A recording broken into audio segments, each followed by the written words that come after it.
Well, hello and welcome back to another week of Revive. We are in week 2 of a new school year series that we are calling New Beginnings. We started this last week, so if you were with us last week, a little recap, and if you weren't with us, then a little catching up so we're all on the same page. Last week we started this new series called New Beginnings, a God of Second Chances, as we look through the book of 1 Samuel. The book of 1 Samuel, I think, is really good for us to look at because in Israel's history, they went through a lot of new beginnings, new chances, new opportunities to where they could follow God and do big things for Him. And as you begin a new school year, a new chapter, it's almost like setting a reset button in your life because you now have new beginnings, new opportunities to do great things, whether it's with athletics or music or academics or relationally, whatever. You are in new classes, you have a new start, new beginning, new chances to make an impact for Jesus. You're around different people probably. You are in contact with other people in school that maybe last school year you weren't in contact with. Maybe you're trying different things. Whatever it is, we all have different opportunities. We all have new beginnings. Last week we talked about the idea of accepting the challenge. And we saw Samuel, who was he was being called to be a prophet of God. And now we talked about last week that a prophet in those times would have kind of been like a preacher is today. They were the mouthpiece of God. They were people who led God's people in the things God wanted them to do.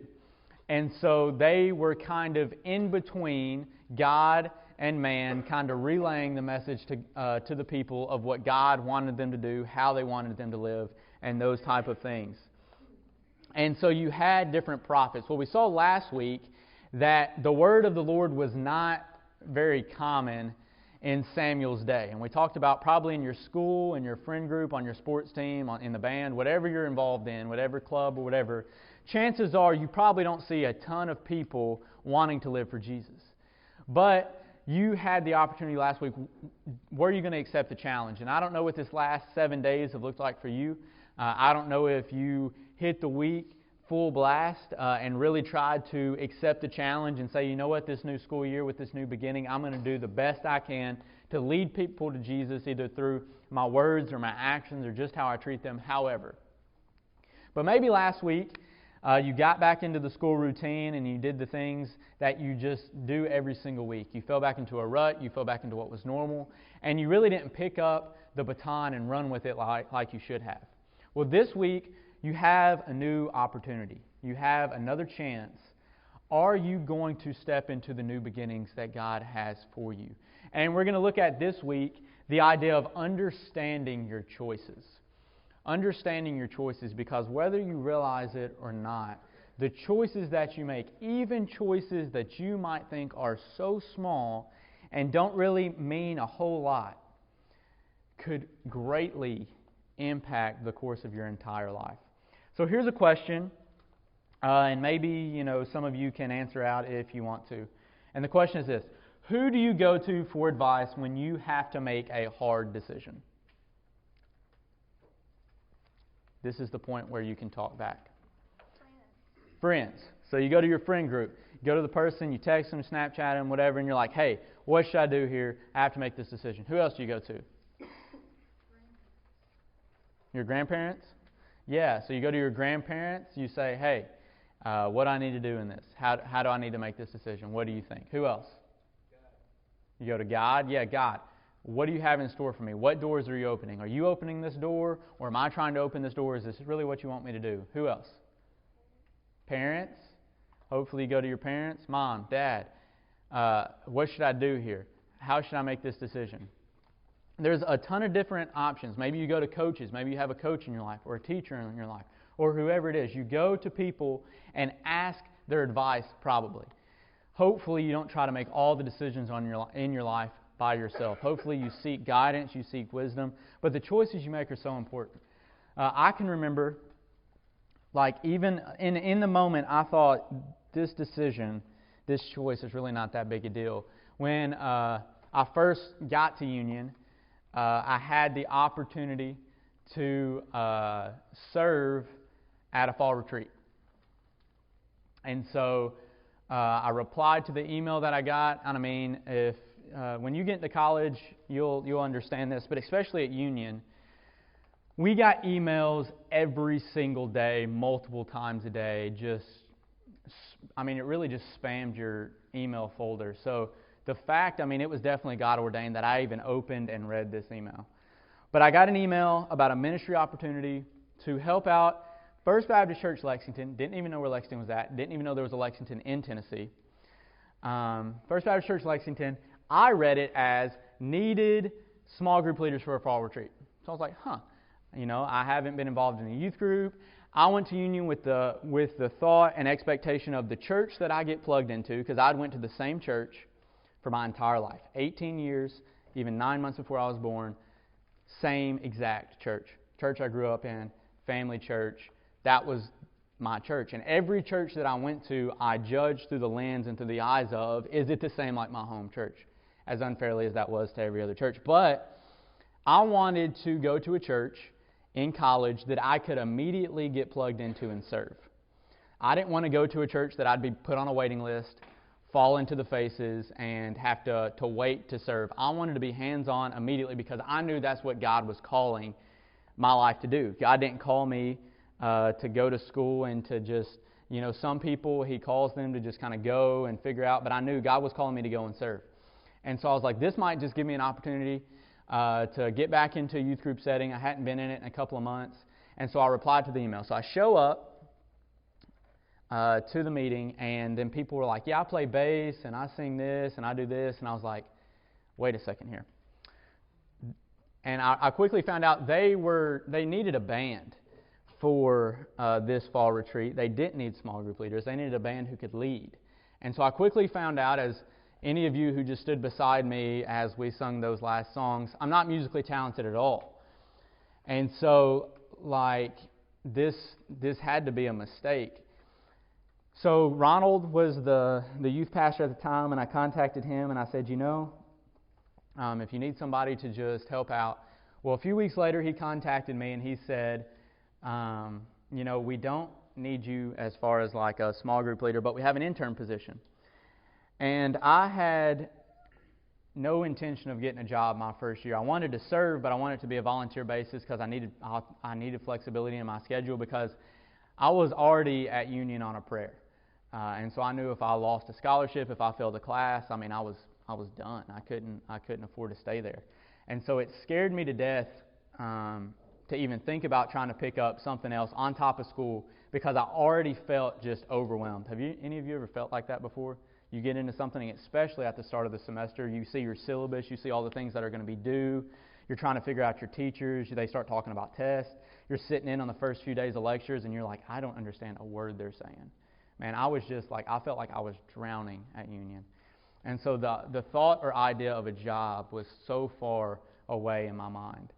And so I was at Fellowship Bible in Jackson. I don't know if you've heard of that church, but a very good church, sitting there. It was the most consistent church I went to in Jackson, and I had actually emailed the day before the pastor's secretary asking if I could set up with a meeting for the pastor to talk to him about their theology and all of that, to see if that was the church I was going to go to. That ended up being the church my roommates went to all 4 years of college and everything. And I'm sitting in that church service, and I felt God.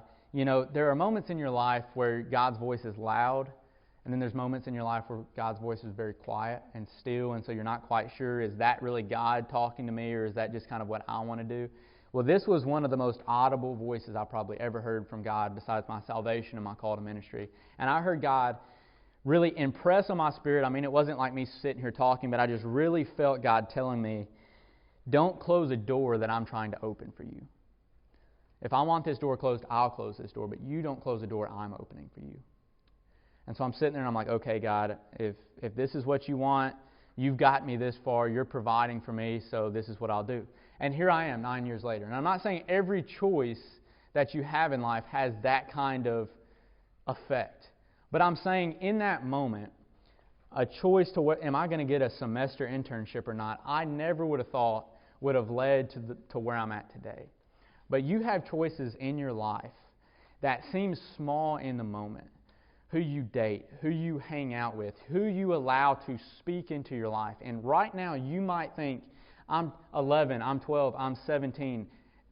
These little bitty choices I'm making really don't matter that much. And I really wish that we could fast forward and you could look back 10 years from now and see how the choices you make are impacting and will impact your life. But you can't. But what you can do is look at principles that have been laid out before us, that maybe this story will be nothing like any story that you will ever encounter, but these principles and these things from this story will greatly impact your life, because whether you realize it or not, your choices and your actions have consequences. Whether those consequences are positive or negative, they have consequences. And so tonight we're going to see how Israel made a choice, and how God allowed them to make a choice. And in the moment, they didn't see any negative consequences from it. But we see through Israel's history, being able to be 2,000 years removed, we can look back and see, or even more than that removed, we can look back and see how greatly and gravely of a mistake they made. And if we try to learn from history a little bit, maybe we won't make that same type of mistake in our life when it comes to our relationship with Jesus. So we're going to be in 1 Samuel 8, and we're actually going to read the whole chapter, 21 verses, because we need all the information to understand what's going on tonight.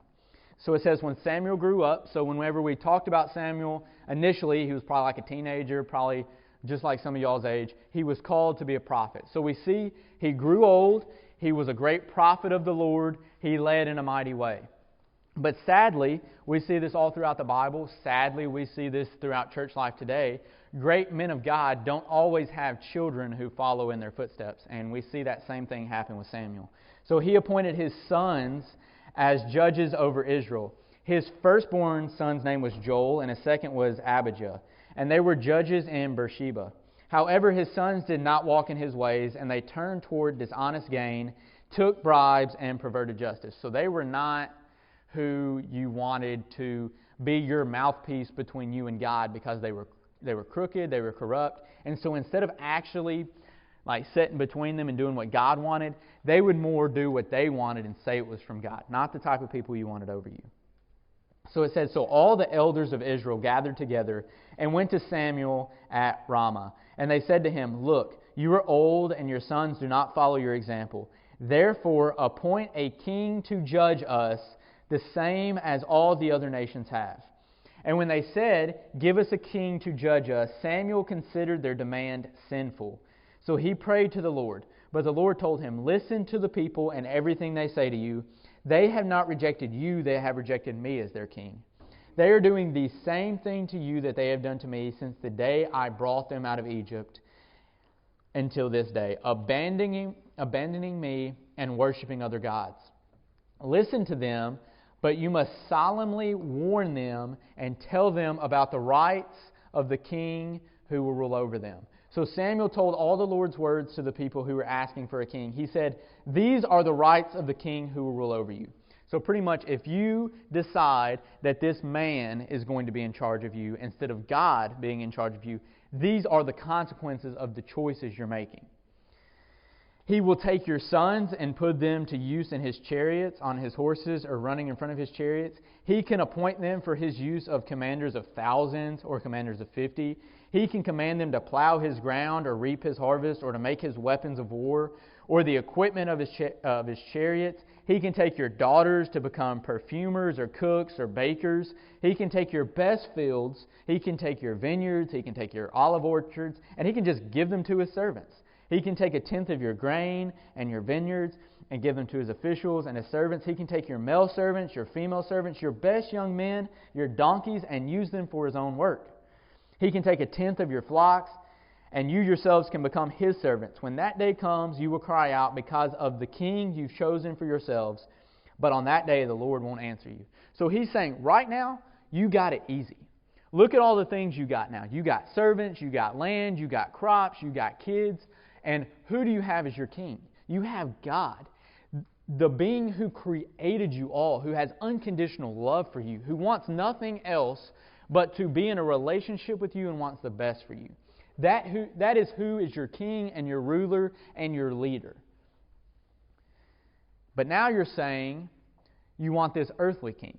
And so what happens when you put a man in charge of you? He said, man, he can take your sons and send them off to war just for his selfish, prideful gain to try to get more land. He can take your daughters and do jobs that are demeaning to them that will ultimately, at the end of the day, put money in his pocket. If he walks by your field and he likes your land, he thinks you got a beautiful sunset, he likes the stream running through it, he can just say, that's mine now, and kick you out. Is this really who you want? Is this really what you want? You have all of these great things, all of these blessings. You have no constraints or restraints on you right now. So do you really want to be like every other nation and have a king over you instead of God as your king? And this is what they said. The people refused to listen to Samuel. No, they said, we must have a king over us. Then we'll be like all the other nations. Our king will judge us, go before us, and fight our battles. And so Samuel listened to all the people's words, repeated them to the Lord. Listen to them, the Lord told Samuel. Appoint a king for them. And Samuel told the men of Israel, each of you go back to your city. Tonight we're going to see 4 things on this idea of understanding your choices that the Israelites had to learn. But we're going to see out of these 4 principles the same thing that happens to us in us understanding our choices as well. The first thing we see is the lie of good intentions. The lie of good intentions. So, the people of Israel were trying to convince Samuel, but I think they were trying to convince themselves that they were making this decision to make God the second king and this earthly king because Samuel's sons were wicked, not good leaders. So instead of somebody stepping up and doing what was right, they just said, hey, we want to be like everybody else, and so our intention is going to be good because of this wicked leadership that's in here. So since the wickedness is kind of in here, they're not really leading us the right way. God, why don't you just give us this king who will fight our battles, who will do these things? Yeah, we might have things that we don't really like that happen to us, but we will worry about those consequences down the road because right now we don't like our situation. And so we'll let future Ryan deal with that problem. Present Ryan isn't liking my situation, so I'm going to make this decision. And they did it under the lie of they had the best intentions in mind. Oh God, we're not saying we don't want you as our king or our ruler. God, we're not saying we don't want you to be the one who makes the decisions in our lives. They were trying to paint a picture like they had the best intentions in mind. Like they had the right heart, even though their actions weren't good. So here's a question I want you to think about, maybe not answer out loud, but why are good intentions not good enough? Why are good intentions not good enough?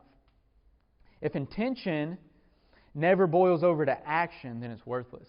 You can have the best intentions in the world, but if you never put action to those intentions, it's meaningless. It's worthless. You can hear people that talk a big game, but if they never back it up with anything, that's pointless, right? They can have the best intentions in the world. Like if you were to tell your mom or your dad, yeah, I'm going to go make my bed and clean your room. You could have every intention in the world. I am going to go clean my room and make my bed. But if when Netflix pops up, are you still watching? And you say yes, and you stay on the couch binge watching Stranger Things or whatever you're watching, and you don't go clean your room, guess what? Even if your mom and dad come in there and say, you didn't clean your room, you're grounded, you can't say, but mom, but dad, I had every intention of the world of cleaning my room. They would say, well, you didn't do it, right? But we do that same thing to God. We say, God, I have every intention to leave here tonight, to go into my school tomorrow, and my choices and my actions will reflect you. I'm going to be a leader this school year. I'm going to show people through the skills and the gifts and the abilities that you've given me. God, I am going to make a difference this year. And you can sit in here, or you can sit in church on Sunday morning, or when we get back from a camp, or whatever, and you can have the best intentions in the world. But if you don't ever put action to those intentions, they're worthless. If it doesn't actually change your life, it's worthless. Or have you ever seen somebody who constantly just does stupid things, but they say, oh, but he's a nice guy. Oh, he means the best. And you're like, if he meant the best, why does he keep doing dumb stuff? Why does he keep Why does he keep doing things that are hurtful to others?